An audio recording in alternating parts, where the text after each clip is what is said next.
எசேக்கியா மரணப்படுக்கையில் இருந்தபொழுது சுவர் புறமாய் திரும்பி அழுது கர்த்தரை நோக்கி ஜெபித்தார். ஏசாயாவும் அவரோடு ஜெபித்தார். அவருடைய சரீரத்திலே ஒரு கட்டி இருந்தது.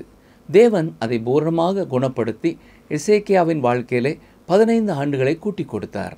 ஆனால் ஒருவர் இந்த சரித்திரத்தை முன்னும் பின்னும் பார்க்கும் பொழுது இங்கே நடந்தது நல்லதா கெட்டதா என்று சிந்திக்க தூண்டுகிறது.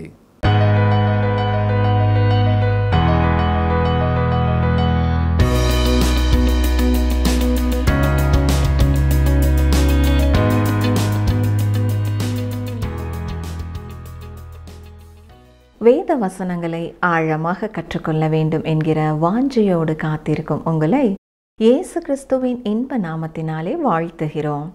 நாம் கடந்த பாடத்திலே 2 நாளாகமம் 31 அதிகாரங்கள் வரை கற்றுக்கொண்டோம்.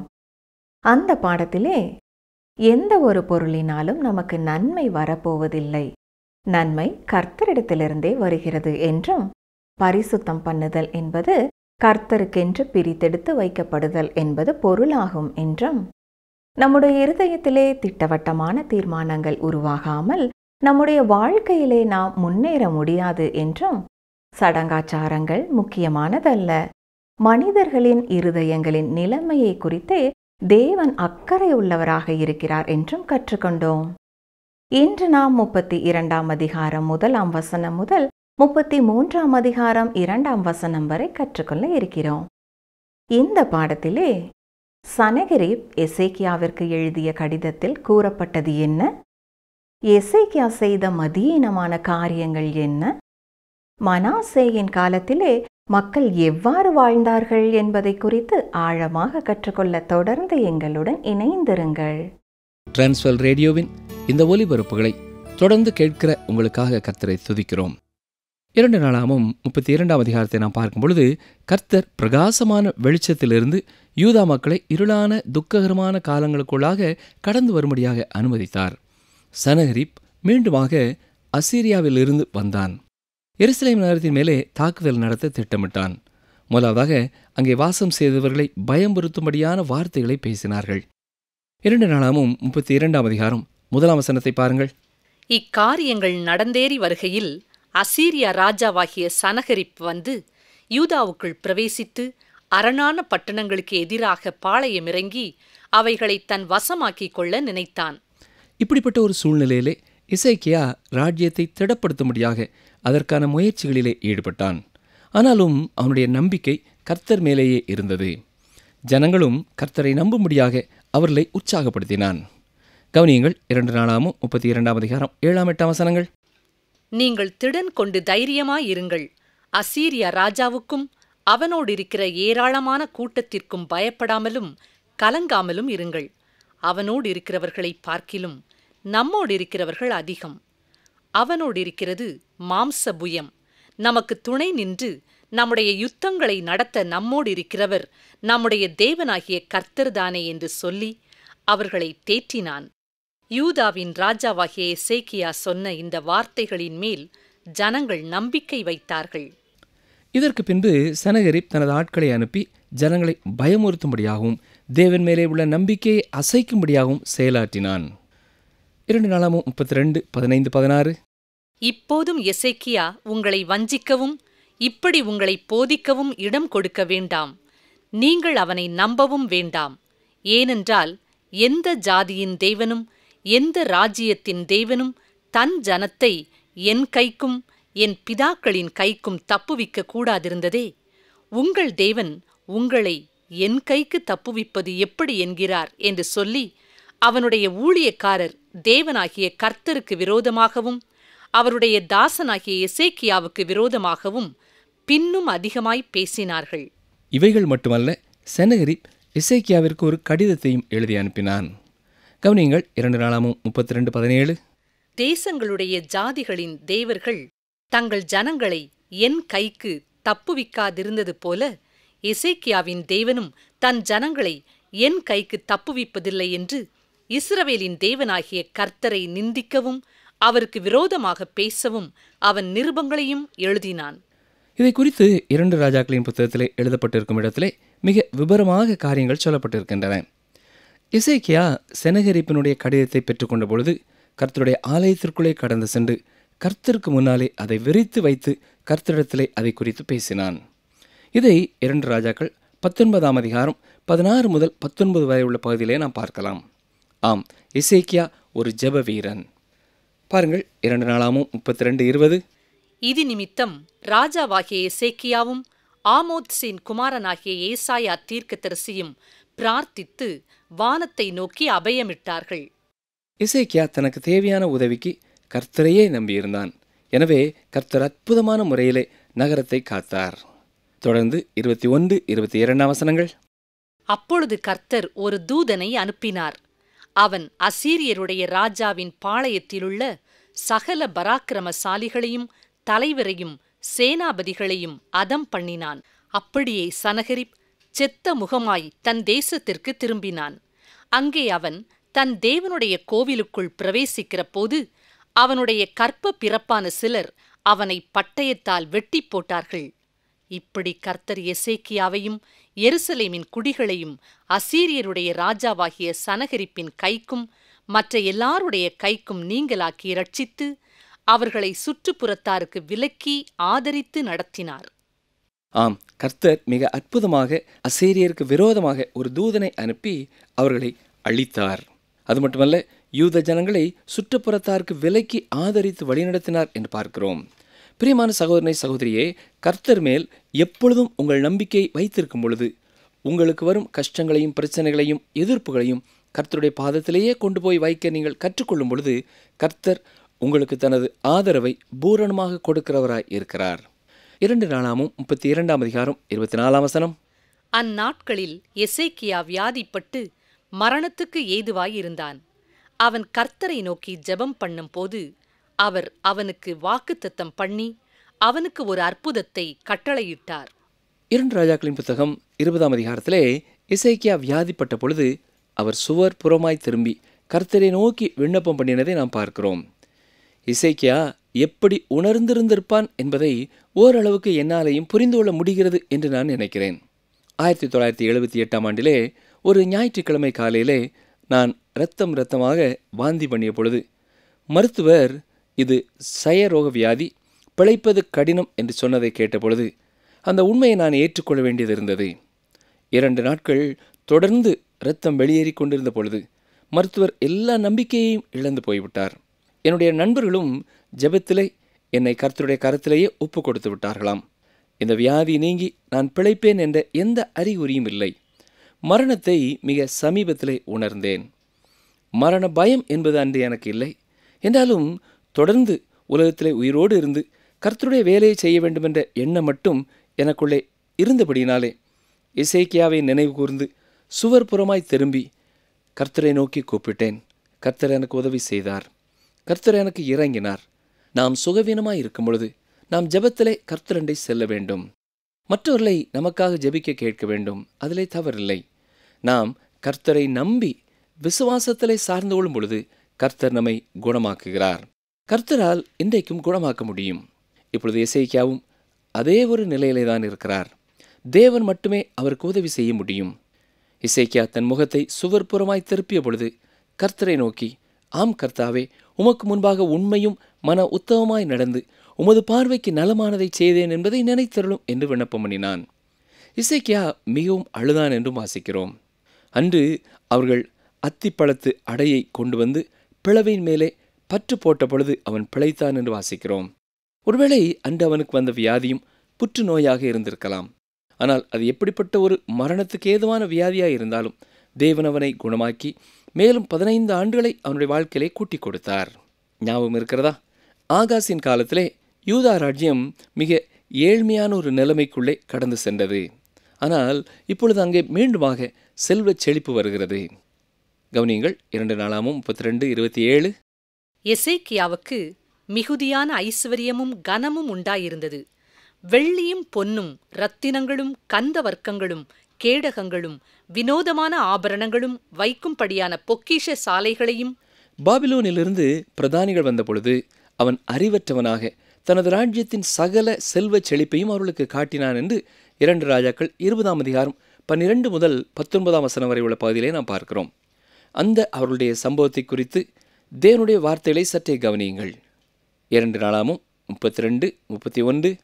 ஆகிலும் பாபிலோன் பிரபுக்களின் ஸ்தானாபதிகள் தேசத்திலே நடந்த அற்புதத்தை கேட்க அவனிடத்துக்கு அனுப்பப்பட்ட விஷயத்தில் அவன் இருதயத்தில் உண்டான எல்லாவற்றையும் அறியும்படி அவனை சோதிக்கிறதற்காக தேவன் அவனை கைவிட்டார். பாபிலோனின் பிரபுக்கள் அவனுடைய வாழ்க்கையிலே நடந்த அற்புதத்தை கேட்க வந்தார்கள். கர்த்தர் எவ்வளவு உண்மை உள்ளவர், கர்த்தர் ஜீவன் உள்ளவர், கர்த்தர் அற்புதங்களை செய்கிறவர், கர்த்தர் ஜெபத்திற்கு பதில் கொடுக்கிறவர் என்று கர்த்தரை குறித்து அவன் சாட்சி பகர்வதற்கு பதிலாக அறிவற்றவனாக தனக்கு இருந்த செல்வ செழிப்புகளை அவர்களுக்கு காண்பித்தான். இதையெல்லாம் கவனிக்கும் பொழுது மரணம் வந்த பொழுதே எசேக்கியா மரித்திருக்க வேண்டும் என்று எண்ண தோன்றுகிறது. கர்த்தர் அவனுடைய வாழ்க்கையிலே ஜீவிய காலத்தை கூட்டி கொடுத்த பிறகு 3 காரியங்கள் அவனுடைய வாழ்க்கையிலே நடைபெற்றன. அந்த 3 காரியங்களும் மிக அறிவீனமான காரியங்கள். முதலாவதாக, பாபிலோனிலிருந்து வந்தவர்களுக்கு தனது செல்வ செழிப்பை காண்பித்தான். இதன் விளைவாக எதிர்காலத்திலே ஒரு பெரிய பிரச்சனை வரப்போகிறது. அது மட்டுமல்ல, மனாசே எனும் ஒரு மகனை பெற்றெடுத்தான். அவன்தான் மிக கேடான ஒரு அரசனாய் வரப்போகிறான். தனது வயதான காலத்திலே அறியாமையை வெளிப்படுத்துகிறவனாய் காணப்பட்டான். அவனுடைய இருதயம் பெருமையினாலே நிறைந்தது. 2 நாளாகமம் 32ஆம் அதிகாரம் 25ஆம் வசனத்தை பாருங்கள். அங்கே மிக தெளிவாக கர்த்தர் சொல்லியிருக்கிறார். எசேக்கியா தனக்கு செய்யப்பட்ட உபகாரத்திற்கு தக்கதாய் நடவாமல் மனமேட்டிமையானான். ஆகையால் அவன் மேலும் யூதாவின் மேலும் எருசலேமின் மேலும் கடும் கோபம் மூண்டது. கவனித்தீர்களா? இந்த சூழ்நிலைகளை பார்க்கும் பொழுது எல்லாவற்றையும் சிறப்பாய் செய்து முடித்த உடனேயே அவனுடைய மரணம் வந்த நேரத்திலேயே அவன் மரித்திருப்பான் என்றால் நல்லது என்று எண்ண தோன்றுகிறது. இந்த காரணங்களினாலேயே நானும் மிக கவனமாக இருக்க விரும்புகிறேன். என்னுடைய ஜீவனை கர்த்தர் அற்புதமாய் ஆச்சரியமாய் நீட்டி கொடுத்தார். அவரை துக்கப்படுத்துகிற காரியங்களை செய்ய நான் விரும்பவில்லை. பிரியமானவர்களே, இது மிக அருமையான ஒரு அதிகாரம். நமக்கு ஒரு அற்புதமான ஆச்சரியமான பரமபிதா இருக்கிறார். இப்பொழுது நாம் எசேக்கியாவின் மரணத்தை குறித்து பார்க்க போகிறோம். கவனியுங்கள். 2 நாளாகமம் 32, 32, 33 வசனங்கள். எசேக்கியாவின் மற்ற வர்த்தமானங்களும் அவன் செய்த நன்மைகளும் ஆமோத்சின் குமாரனாகிய ஏசாயா தீர்க்கதரிசியின் புஸ்தகத்திலும் யூதா இஸ்ரவேல் ராஜாக்களின் புஸ்தகத்திலும் எழுதியிருக்கிறது. எசேக்கியா தன் பிதாக்களோட நித்திரையடைந்த பின்பு அவனை தாவீது வம்சத்தாரின் கல்லறைகளில் பிரதானமான கல்லறையில் அடக்கம் பண்ணினார்கள். யூதாவனைத்தும் எருசலேமின் குடிகளும் அவன் மரித்தபோது அவனை கனம் பண்ணினார்கள். அவன் குமாரனாகிய மனாசே அவன் ஸ்தானத்தில் ராஜாவானான். இப்பொழுது சில நிமிடங்கள் எடுத்து நாம் எழுப்புதலை குறித்தும் சற்றே சிந்திப்போம். எழுப்புதலை குறித்து பார்க்கும் பொழுது தேவன் சர்வ வல்லமை உள்ளவர், சகல அதிகாரங்களையும் உடையவர் என்பது நமக்கு தெரிய வருகிறது. யோவான் 3ஆம் அதிகாரம் 8ஆம் வசனத்தை பார்க்கும் பொழுது, காற்றானது தனக்கு இஷ்டமான இடத்திலே வீசுகிறது, அதன் சத்தத்தை கேட்கிறாய், ஆகிலும் அது இன்ன இடத்திலிருந்து வருகிறதென்றும் இன்ன இடத்திற்கு போகிறதென்றும் உனக்கு தெரியாது. ஆவியினால் பிறந்தவன் எவனோ அவனும் அப்படியே இருக்கிறான் என்று வாசிக்கிறோம். பிரியமானவர்களே, தேவன் மட்டுமே எழுப்புதலை அனுப்புகிறார். பரிசுத்த ஆவியானவர் மூலமாய் செயல்படும் காரியத்தை தேவனே செய்கிறார். தேவன் நம்முடைய அலுவலகங்களிலே இருக்கிற ஒரு அட்டெண்டரை போல இல்லை. ஒரு பொத்தானை அழுத்திய உடனே நீங்கள் சொல்லும் கட்டளைக்கு கீழ்ப்படிய அவர் ஓடி வருகிறவர் அல்ல. சிலர் சில ஜெப நேரங்களிலே கர்த்தர் என்ன செய்ய வேண்டும் என்று அவருக்கு கட்டளை கொடுப்பார்கள். பிரியமானவர்களே, நாம் கர்த்தருக்கு கட்டளை கொடுக்க முடியாது. மலையிலே எலியாவின் அனுபவம் உங்களுக்கு நினைவிருக்கிறதா? பாகாலின் தீர்க்கதரிசிகள் தங்களை தாங்களே காயப்படுத்தி கொண்டு கத்தி கொண்டிருக்கிறார்கள். ஆனால் அவர்கள் வைத்த பலியின் மேலே வானத்திலிருந்து அக்கினி வரவில்லை. பின்னர் எலியா கற்களை அடுக்கி விறகுகளை பரப்பி பலியை அதன் மேலே வைத்து தண்ணீரை ஊற்றினான். தொடர்ந்து கர்த்தரை நோக்கி அவன் ஜெபிக்கிறான். எலியா நம்மை போல பாடுள்ள மனுஷன்தான். அவன் கர்த்தரிடத்திலே சொல்லும் பொழுது, நாங்கள் செய்யக்கூடியதெல்லாம் கற்களை ஒன்று சேர்த்து வைத்து விறகுகளை அடுக்கி வைத்து பலியைத்தான் அதன் மேலே வைக்க முடியும், நீரே அக்கினியை அனுப்ப முடியும் என்பது போல விசுவாசத்தோடு கேட்கிறான். கர்த்தரிடத்திலிருந்துதான் அக்கினி வரவேண்டும் என்பது எலியாவிற்கு தெரியும். தேவன் அவனுடைய ஜெபத்திற்கு பதில் கொடுத்தார். இன்றைக்கு உலகத்திலே அநேக இளைஞர்களுடைய வாழ்க்கையிலே ஒரு எழுப்புதல் உண்டாகிறது. அது மட்டுமல்ல, குடும்ப வாழ்க்கையிலே பிரவேசித்திருக்கிற இளம் தம்பதியர் வாழ்க்கையிலேயும் இந்த எழுப்புதலை நாம் பல இடங்களிலே பார்க்க முடிகிறது. இன்றைக்கு வளர்ந்து வருகிற பிள்ளைகள் பெற்றோரை விட்டு தூரம் தூரமாக போய்க் கொண்டிருக்கிறார்கள். எனவே சில பிரச்சனைகளுக்கு விடை வேண்டும் என்று பெற்றோர் எதிர்பார்க்கிறார்கள். இன்றைக்கு சிலர் சொல்வது என்ன? என்னுடைய பிரச்சனைகள் எல்லாவற்றையும் நானே தீர்த்து விடுவேன் என்று எண்ணினேன். ஆனால் எனக்கு இப்பொழுது இருக்கிற சூழ்நிலையிலே தேவன் தேவை என்கிறார்கள். இன்றைக்கு அநேகர் மீண்டுமாக கர்த்தருடைய வசனத்தை நோக்கி திரும்பிக் கொண்டிருக்கிறார்கள். அதை குறித்து நாம் மகிழ்ச்சி அடைய வேண்டும். அதற்காக கர்த்தருக்கு ஸ்தோத்திரம் செலுத்த வேண்டும். கர்த்தருடைய வசனத்தை முறையாக படிக்கும் வாய்ப்பை பெற்றுக்கொள்கிற பலர் சொல்லுகிற வார்த்தை என்ன? ஐயோ, இத்தனை ஆண்டுகளை நான் வீணாக்கி விட்டேனே. இவ்வளவு அருமையான வேத வசனங்களை நான் இதற்கு முன்னாலேயே கற்றிருந்தால் எவ்வளவு நன்றாய் இருந்திருக்கும் என்று சொல்கிறார்கள். இன்றைக்கு மக்களுக்குள்ளே வந்திருக்கிற விழிப்புணர்வுகளை குறித்து, வாஞ்சையை குறித்து செயல்படுகிற சில ஊழியர்கள் கூட தங்கள் சொந்த ஆதாயத்திற்காக அதை பயன்படுத்துகிறார்கள். சரியான வேத வசனங்களை அவர்களுக்கு கொடுப்பதற்கு பதிலாக உணர்ச்சிகளை திருப்திப்படுத்தும் காரியங்களை அவர்களுக்கு கொடுக்க முற்படுகிறார்கள். பிரியமானவர்களே, கர்த்தருடைய வார்த்தையை மட்டுமே கொண்டு வருகிற திருப்தியை இசையோ செயல்களோ கொண்டு வருகிறதில்லை. சில திருச்சபைகளிலே கர்த்தருடைய வார்த்தையை தவிர மற்ற எல்லாவற்றையும் கொடுக்கிறார்கள். இயேசு கிறிஸ்து சொன்னது ஞாபகம் இருக்கிறதா? லூக்கா 11:11 உங்களில் தகப்பனாயிருக்கிற ஒருவனிடத்திலே மகன் அப்பம் கேட்டால் அவனுக்கு கல்லை கொடுப்பானோ? பிரியமான ஊழியக்காரரே, உங்கள் திருச்சபை மக்களுக்கு கர்த்தருடைய வார்த்தையை அதிகமாக கொடுங்கள். வேதாராய்ச்சி நிகழ்ச்சியை தொடர்ந்து கேட்கிற பலருடைய சாட்சியின் வார்த்தைகள் என்ன தெரியுமா? நீங்கள் கர்த்தருடைய வார்த்தையை கலப்பில்லாமல் கொடுக்கிறீர்கள் என்று சொல்கிறார்கள். பிரியமானவர்களே, கர்த்தருடைய வார்த்தையை பகிர்ந்து கொள்வதற்கு அது ஒன்றையே நாங்கள் அறிந்திருக்கிறோம். எத்தனையோ ஆண்டுகளாக இதை தொடர்ந்து செய்து வருகிறோம். இன்னும் அநேகர் இந்த வார்த்தைகளை கேட்கவில்லை. ஒரு சில மாதங்களுக்கு முன்னாகத்தான் கேட்க துவங்கி இருக்கிறார்கள். ஐயோ, நான் எத்தனை ஆண்டு காலம் நல்ல வாய்ப்பை இழந்து போனேனே என்று துக்கப்படுகிறார்கள். சிலர் அதை குறித்து எங்களுக்கு எழுதியிருக்கிறீர்கள், சிலர் எழுதவில்லை. இன்றைக்கும் அநேகர் புதிதாக இந்த நிகழ்ச்சியை தொடர்ந்து கேட்க துவங்கி இருக்கிறார்கள். அவர்கள் ஒவ்வொருவருக்காகவும் நாங்கள் நன்றியோடு கர்த்தரை துதிக்கிறோம். கர்த்தர் நிச்சயம் அவருடைய வாழ்க்கையை ஆசீர்வதிப்பார். அவருடைய வாழ்க்கையிலே பெரிய மாற்றங்களை தொடர்ந்து கொடுத்து கொண்டே இருப்பார். நாமும் இக்காலத்திலே எழுப்புதலின் ஆரம்ப காலத்திலே இருக்கிறோமா? கர்த்தர் தாமே எழுப்புதலை சீக்கிரமாக அனுப்ப வேண்டும். அருமையானவர்களே, கர்த்தரே அந்த எழுப்புதலை அனுப்ப முடியும். நம்மிலே பலர் நம்முடைய வாழ்நாளிலே எழுப்புதலை கண்டதில்லை. ஆனால் அதை காண வாஞ்சை உள்ளவர்களாக இருக்கிறோம், இல்லையா? உங்களுக்கு அந்த வாஞ்சை உண்டா? அருமையானவர்களே, உங்கள் முன்னாலே ஒரு சவாலை வைக்க விரும்புகிறேன். உங்கள் தனிப்பட்ட வாழ்க்கை குறித்த ஒரு கணக்கெடுப்பை நடத்தி பாருங்கள். தேவன் உங்கள் வாழ்க்கையிலே செயல்பட வேண்டுமென்றால் உங்களை குறித்த இந்த கேள்விகளை கேட்டு பாருங்கள். நான் என் வாழ்க்கையிலே நேர்மையானவனாயிருக்கிறேனா? நான் உண்மை உள்ளவனாயிருக்கிறேனா? என்னை மற்றவர்கள் நம்பக்கூடிய ஒருவனாயிருக்கிறேனா? நான் பரிசுத்தமாயிருக்கிறேனா? அசுத்தமான வார்த்தைகளும் அசுத்தமான திரைப்படங்களும் என்னை சுற்றி இருக்கும் பொழுதும் நான் பரிசுத்தமாயிருக்கிறேனா? என்னுடைய வார்த்தைகள் பரிசுத்தமானதாக இருக்கிறதா? நான் என்னை கர்த்தருக்கென்று அர்ப்பணித்திருக்கிறேனா?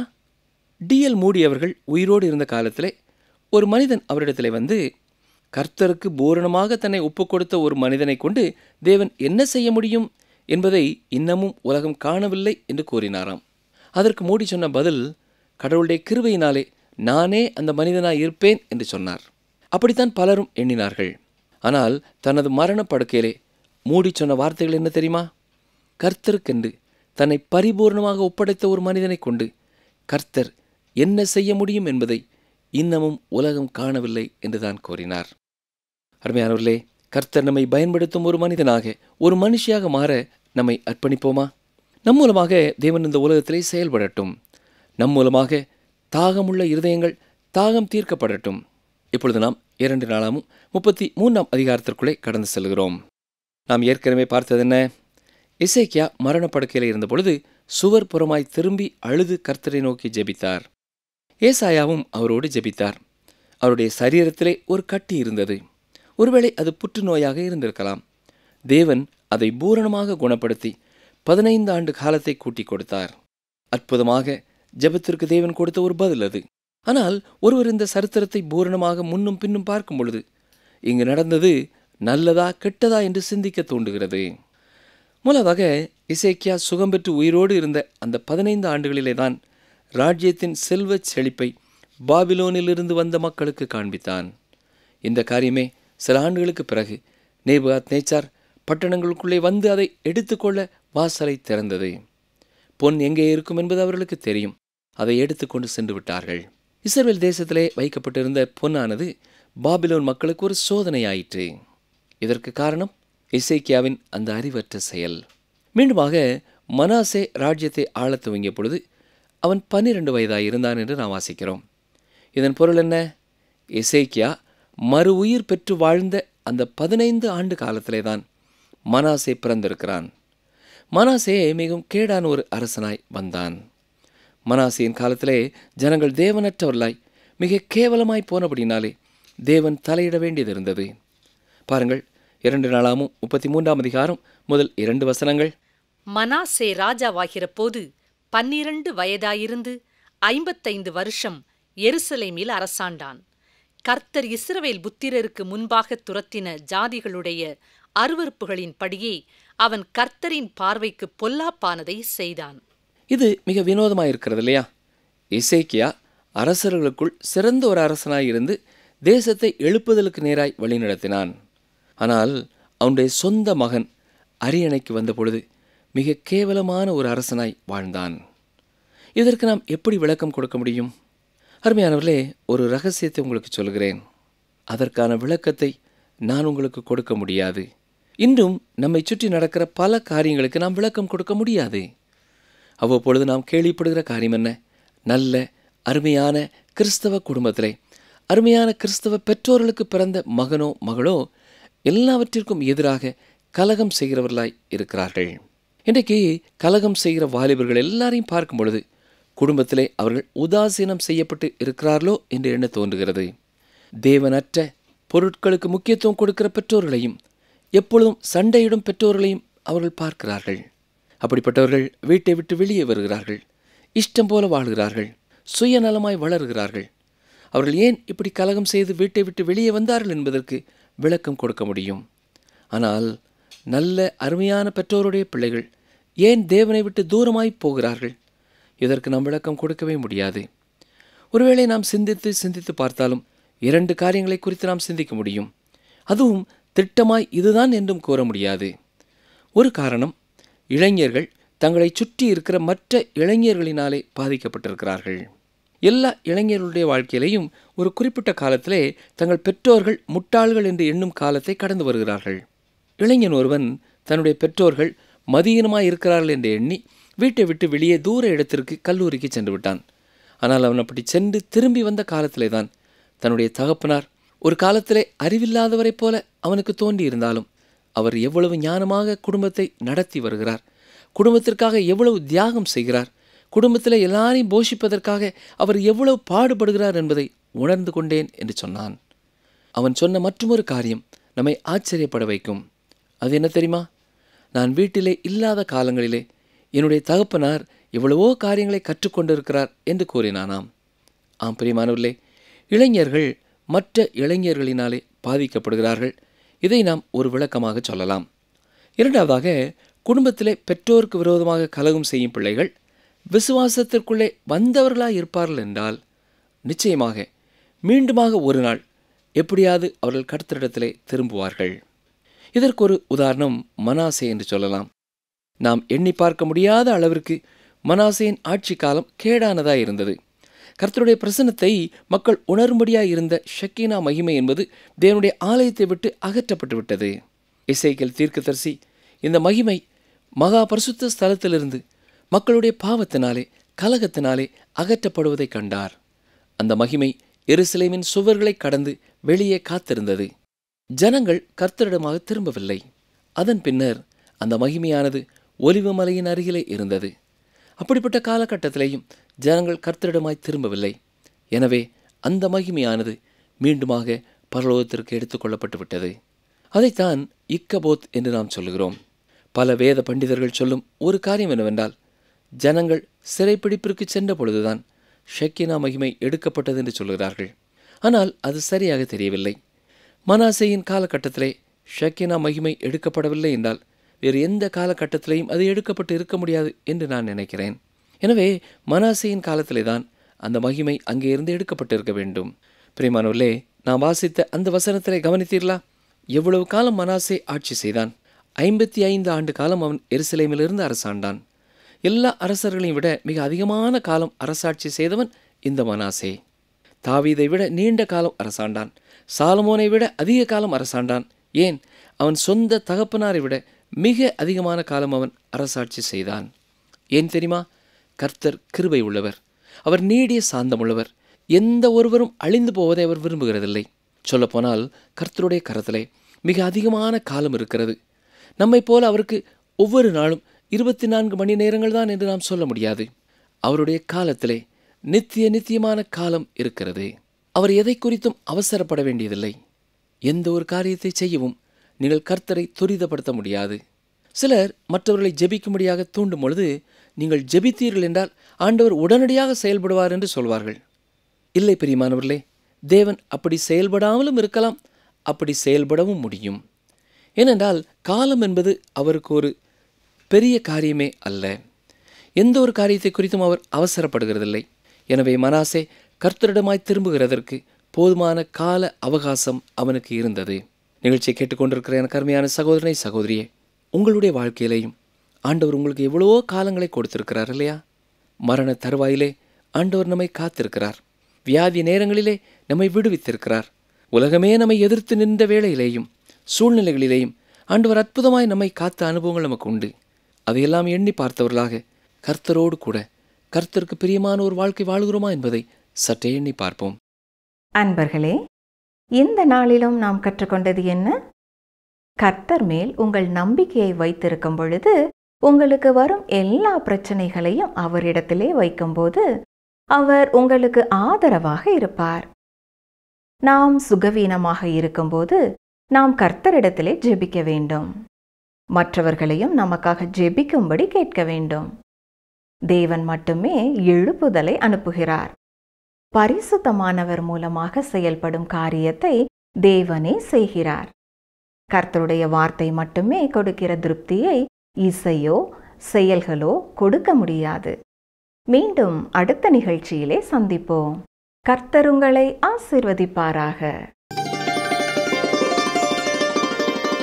பூமியிலுள்ள சகல ஜனங்களுக்குள்ளும் நான் உங்களை கீர்த்தியும் புகழ்ச்சியுமாக வைப்பேன் என்று கர்த்தர் சொல்லுகிறார். செப்பனியா 3:20 பின்பாகம்.